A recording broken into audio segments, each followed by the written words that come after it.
പട്ടാളത്തിൽ ജോലി ഉണ്ടായിരുന്ന ഒരു യൗവനക്കാരന് പെട്ടെന്ന് അപ്രതീക്ഷിതമായ സമയത്താണ് 10 ദിവസത്തെ അവധി കിട്ടിയത്. അയാൾ പ്രതീക്ഷിക്കാത്ത സമയത്ത് അവധിക്ക് വീട്ടിൽ വന്നപ്പോൾ വീട്ടിലുള്ള എല്ലാവർക്കും വലിയ സന്തോഷമായി. പിന്നെയാണ് അവർ അറിയുന്നത് വെറും 10 ദിവസം മാത്രമേ അവധിയുള്ളൂ എന്ന്. അതോടെ എല്ലാവരുടെയും സന്തോഷം ഇല്ലാതായി.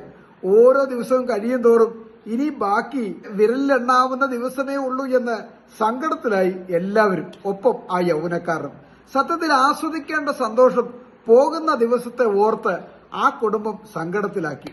ഒടുവിൽ കിട്ടിയ സന്തോഷം ആസ്വദിക്കാതെ യൗവനക്കാരൻ വേദനയോടെ ജോലി സ്ഥലത്തേക്ക് മടങ്ങിപ്പോയി.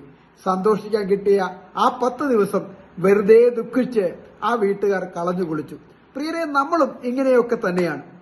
ജീവിതത്തിൽ വീണ് കിട്ടിയ സന്തോഷ നിമിഷങ്ങൾ ആസ്വദിക്കാതെ പലപ്പോഴും ആവശ്യമില്ലാത്ത കാര്യങ്ങൾ ചിന്തിച്ച് വെറുതെ ചിന്താക്കുഴപ്പത്തിലാകും. അതുകൊണ്ട് ദുഃഖിക്കുന്ന കാര്യങ്ങൾ ചിന്തിക്കാതെ സന്തോഷിക്കാനുള്ള കാര്യങ്ങൾ മാത്രം ചിന്തിച്ചു നോക്കിയാലോ? ബൈബിളിൽ ഒരു വാക്യമുണ്ട്, സമയം തക്കത്തിൽ ഉപയോഗിക്കുക, എന്നാൽ ദുഃഖിക്കേണ്ടി വരില്ല. ദൈവം നിങ്ങളെ അനുഗ്രഹിക്കട്ടെ.